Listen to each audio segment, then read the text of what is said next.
Halo semua, kembali lagi dengan saya Aris di channel Aris dan Anggi. Teman-teman, jadi ini saya sedang dalam perjalanan pulang dari kantor ke rumah. Ya, karena jalanan Jakarta lagi macet, sambil mengisi kebosanan saya melintasi jalanan Jabodetabek di tengah kemacetan jam pulang kerja ini, saya mau cerita terkait perjalanan saya, perjalanan dinas ke Waingapu di Pulau Sumba. Nah, jadi saya ke Waingapu ini dalam rangka ingin survei, guys. Survei lahan untuk salah satu proyek PLTS. Nah, perjalanan ke Waingapu itu dimulai dari Soekarno-Hatta, karena saat ini saya sudah menetap di Jakarta. Dari Soekarno-Hatta saya terbang ke Denpasar, kemudian transit sekitar 2 jam kalau nggak salah waktu itu. Kemudian setelah transit langsung terbang menggunakan pesawat turboprop ke Waingapu. Nah, Waingapu sendiri ini di luar dugaan bandaranya ini baru jadi dan bagus, guys. Karena bandaranya baru jadi ya masih banyak debu dan sisa-sisa konstruksi gitulah. Tapi sepertinya memang Waingapu ini, Sumba ini sedang dipersiapkan oleh pemerintah untuk menjadi salah satu destinasi wisata baru, baik untuk warga lokal Indonesia maupun mancanegara gitu, guys. Nah, sesampainya di Waingapu, saya langsung menuju hotel. Di sana saya, kalau nggak salah, hotel Panada atau hotel apa tadi? Hotel apa ya waktu itu saya lupa. Pokoknya itu salah satu hotel terbaik di Waingapu, guys. Hotel bintang 4 dan view-nya oke. Lumayan sih, nggak oke yang white beach gitu, tapi dari atas view-nya oke. Nah, nih seperti cuplikan yang bisa dilihat setelah ini ya. Ini ada sedikit footage saat saya baru sampai di Waingapu. Oke, lihat dulu ini footage saya di Waingapu pertama kali. Halo semua, apa kabar? Lama kita tidak buat video ya. Jadi setelah trip kita ke Singapura, ke Labuan Bajo, ini kita buat lagi video jalan-jalan ke daerah yang nggak mungkin saya jelajahi kalau pakai duit sendiri. Jadi saya sekarang ada di Waingapu. Ada yang tahu di mana Waingapu itu? Nah, silahkan Google sendiri. Pokoknya ini ada di daerah Nusa Tenggara Timur, gitulah. Ini saya di hotel terbaik ya kayaknya. Hotel terbaik di sini ya, rate-nya nggak terlalu mahal sih. Standar lah, murah, rate bintang 4 lah. View-nya tapi oke sih. Ini kalau dirawat dengan baik, wah, destinasi keren sih buat wisata. Oke lah. Ini berhubung baru nyampe, kita istirahat dulu. Terus nanti malam mungkin makan bersama rekan-rekan survei kali ini. Oke, istirahat dulu ya. Ya, itu dia tadi footage-nya, sedikit rekaman video saya saat baru sampai di Waingapu. Nah, untuk hotelnya sendiri menurut saya apa yang kita bayarkan itulah yang kita dapat lah. Jadi hotelnya itu nggak mahal, sekitar 400 sampai 500 ribuan per malam. Dan ya di daerah seperti itu mendapatkan hotel yang fancy banget gitu ya jangan diharapkan gitu, guys. Tapi apa yang kita bayarkan itu lias padan lah dengan apa yang kita dapatkan. Di sana room service-nya, menunya banyak banget dan sangat terjangkau menurut saya. Jadi kalaupun kita di sana sulit mendapatkan makanan yang sesuai dengan yang kita mau, room service di sana pun sepertinya bisa jadi pilihan lah. Nah, di hari pertama karena sudah sampai sana itu sore, Saya dan rombongan tidak kemana-mana, hanya malam hari aja kita keluar untuk cari makan malam. Nah, di sana kita ke salah satu pasar, apa ya, bukan pasar juga sih. Jadi di sana itu ada satu daerah yang di sana ngejual hasil tangkapan laut. Nah, kita berangkat ke sana, kita pilih salah satu restoran. Jadi restoran itu berjejer, guys. Restorannya berjejer dan yang dijual tuh sama. Nah, itu katanya sih semua rasanya mirip-mirip. Tinggal cari yang mana yang sepi aja biar nggak terlalu lama nunggu. Nah, kita masuk ke salah satu tempat makan di sana dan ya ikannya fresh, masih baru ditangkap, kerasa banget, enak. Bumbunya juga nggak jauh beda sih dengan bumbu-bumbu bakar yang selama ini kita makan lah ya. Dengan yang ada di Pulau Jawa itu nggak terlalu beda. Nah, yang berbeda mungkin di sini ada terong crispy. Ini yang baru saya coba sih. Ternyata terong itu bisa dijadiin cemilan juga. Nah, itu nagih juga, guys. Terus di sana saya juga makan sop ikan. Sop ikannya enak. Sop ikannya enak. Ya khas sana sih mungkin ya. Rasanya juga familiar, tapi jarang saya temukan di Jakarta atau di Pulau Jawa gitulah. Oke, skip, lanjut. Setelah makan malam kita istirahat dan besoknya kita mulai beraktivitas. Nah, aktivitas pertama kita bertemu beberapa kepala dinas di sana untuk berdiskusi terkait rencana pengembangan proyek. Lalu setelah dari kepala dinas tersebut kita jalan menuju site. Nah, sepanjang perjalanan itu pemandangannya oke, guys. Kalau menurut saya sih, saya belum pernah ke Afrika, tapi kalau dilihat dari film-film tuh mirip pemandangan di Afrika gitu lah. Jadi banyak hewan-hewan berkeliaran di padang savana ya. Dan keren lah pokoknya. Memang pantas sih kalau Pulau Sumba, Waingapu ini dijadikan salah satu destinasi wisata baru untuk dikembangkan gitu. Kemudian di sana kita sampai site, panas banget di sana. Sinyal juga cukup sulit ya. Tapi beruntung di site ada sinyal, jadi saya sempat melakukan pencarian koordinat menggunakan Google Maps. Jadi ya aman lah, pekerjaan utama sudah selesai, sudah dapat koordinat.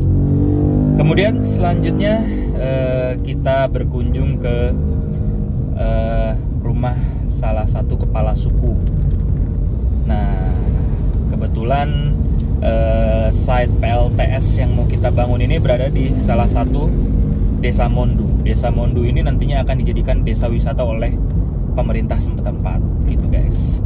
Kita bertemu dan berbincang dengan kepala suku di sana, salah satu kepala suku Desa Mondu, dan ya di sana kita dapat berbagai macam insight seperti pekerjaan masyarakat di sana itu kebanyakan berkebun dan berternak, kemudian perekonomian di sana seperti apa, lalu di sana kepercayaannya seperti apa. By the way guys, kepercayaan mereka di sana itu masih apa ya, kalau di Pulau Jawa itu bisa disebut kejawen gitulah. Tapi ini versi Pulau Sumba, namanya saya agak lupa, nanti ini di sini nih ya, ini namanya. Nah, di sana mereka memelihara banyak hewan ternak, jadi nggak heran di sana banyak hewan-hewan seperti B2, babi, anjing, kuda, terus kambing berseliweran di halaman rumah mereka, karena mereka memeliharanya juga tidak dikurung ya, dibiarkan bebas begitu aja. Nah, di sana rumah adatnya rumah adatnya itu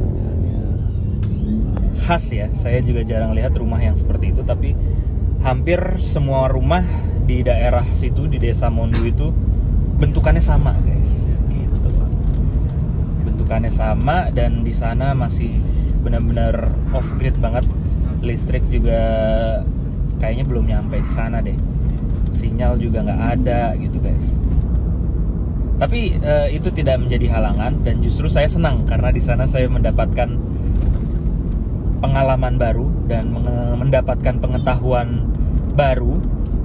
Salah satunya adalah terkait kebudayaan masyarakat di sana.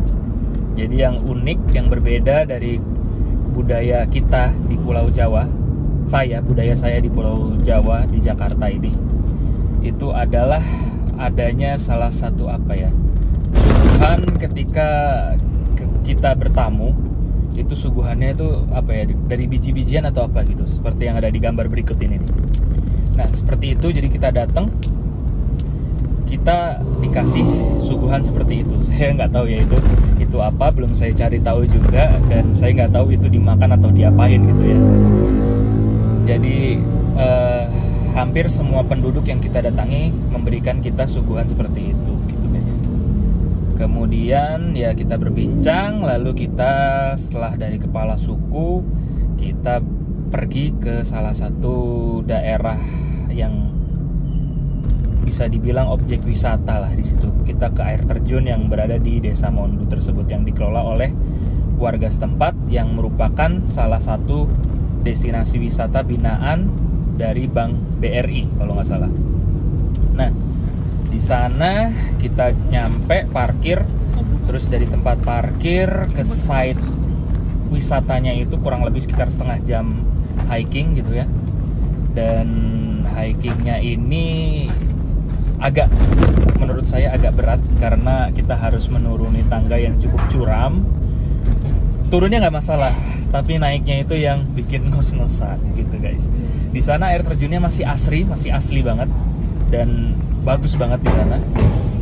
Harus banget itu sih dikembangkan jadi destinasi wisata baru untuk Indonesia gitu ya.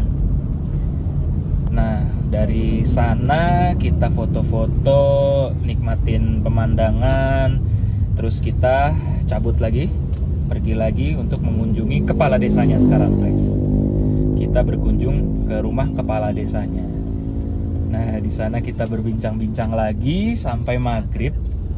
Sebetulnya saya agak karena saya yang memang agak fobia dengan binatang-binatang ya, jadinya di sana kan banyak babi, anjing, kambing gitu. Jadi saya agak agak tenang gitu ngobrol di sana.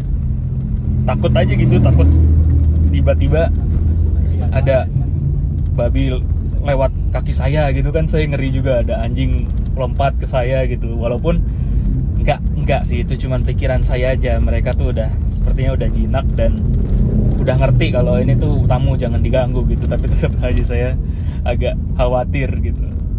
Nah setelah berkunjung ke rumah kepala desa, di sana kita juga mendapatkan tambahan informasi dan memvalidasi apa yang disampaikan oleh kepala suku.